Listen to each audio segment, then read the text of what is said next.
mayong Biyernes Santo kanatong tanan.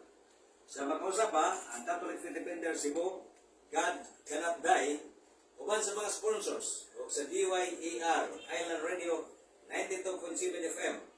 Mudalit kaninyo sa City Palabras 2023. Pagpumalandong sa katapusan, 7 kapulong. Nagilitog sa atong manunobos, samtang gilansang siya sa cross atol sa unang Biyernes Santo ito sa bukid sa Golgota, kapina sa 2,000 katuig ang milabay. Ang atong City Palabras 2023, makita pinagi sa atong live streaming sa DYER Island Radio 92.7 FM o sa atong mga sponsors. Sama nilang Brad Julius Lawas, Presidente sa Catholic Faith Defenders sa San Fernando Chapter, Brad Rogelio Caminero, o ni Brad Jeffrey Keliosa, ang tagiyang Tagdumala sa original Siumay sa Tisa. O ania ang unang pulong. Ang atong Ginoong Hesukristo sa wapa ilansang sa cross, giprogurungan sa mga maidlot nga tunok, gibugal-bugalan, gibiyay-biyay o gitamay sa mga sundalo, o mga kadagkuan sa Hudiyo, o mga magtutudlo sa balaod, lakip na sa mga katawhan dito. O nili paigo ilang giludan ang naong si Jesus, dahil gidala sa mga sundalo dito sa bukid sa Golgota. Ilang gisagpa, gigunalan, dahil gilansang sa cross. Ang bisan pa sa ilang gibuhat, ay bisan gamay. Nalamang nga kalagot o kayugot nga gihambe ng atong Ginoo, patok sa mga tao nga namas-tamas kaniya, o may pasipala. Inunuha, milid ka sa mga ngabil ang pulong na nagkanayon, Pater Ignacio Ellis non enim sion with fashion. Amahan ko, pasaylua sila, ewa sila masayon sa ilang gibuhat. O kini pagbatbaton sa napantog na kayo sa Kabisayan ng Mindanao nga Latino hombre, di batidor, o ila nga the Walking Bible, si Brad Efren Yap, Latino hombre, EYD de la Peña. Ikaduhang pulong,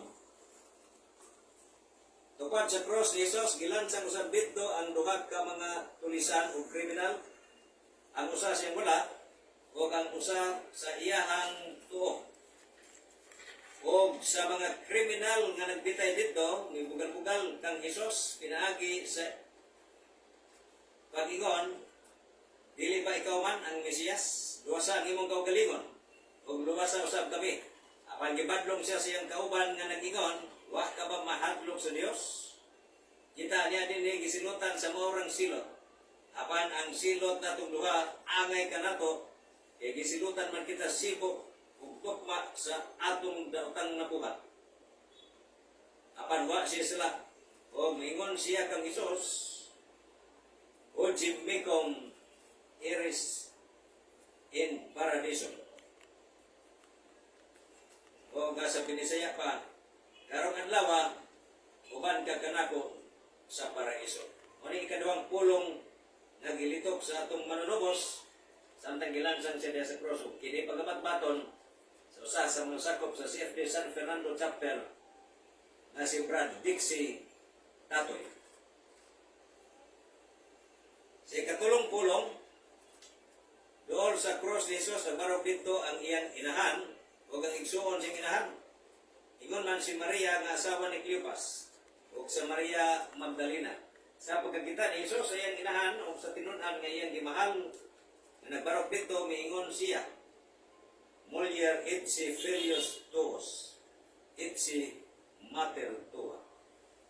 Sa ato pa, babae, ania ang imong anak, anak, ania ang imong inahan.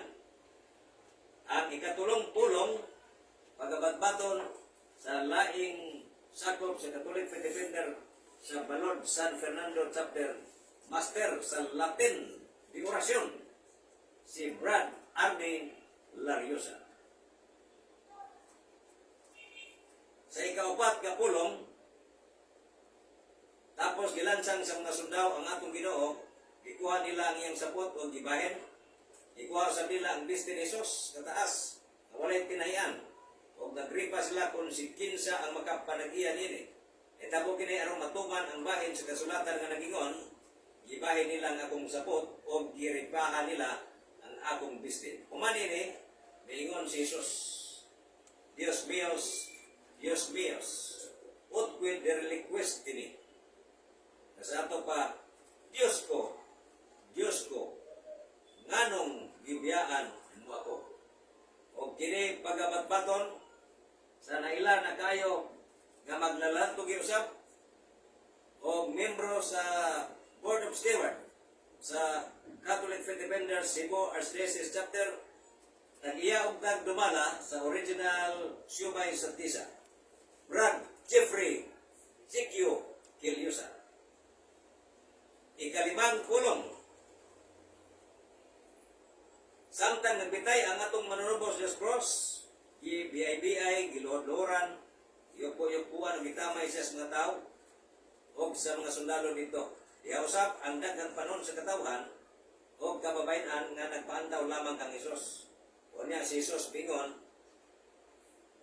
Sisyo, sa ato pa, giuhaw ako. Ang maong ikalimang pulong pagabatbaton sa usa katulungan sa probinsya sa Bohol o usa ka apologist, si Brad Chris Argay. Sa ikaunong nga pulong, kumani ato ang atong manunubos kasayod nga ang tanan nga tuman o aron pagtuman sa mga nahisulat o isulat sa mga propeta, diya sa malang kasulatan, miingon siya, consumatum est, natapos na.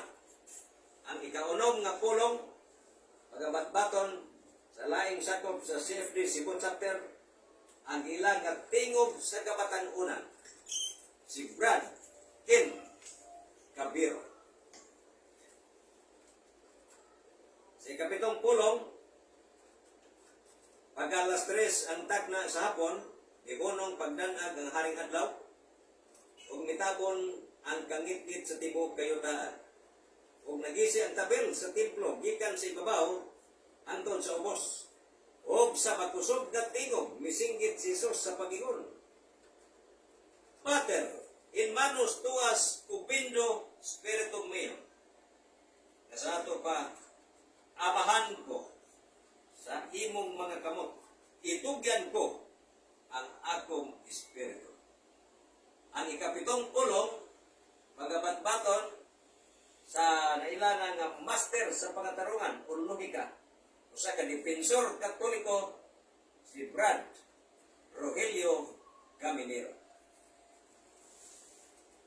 O agig pagtapos sa ito ang City Palabras 2023, atong ihatag kaninyo alang sa mensahe isip panapos kung konklusyon sa kasakop sa lay minister ug sa samang higayon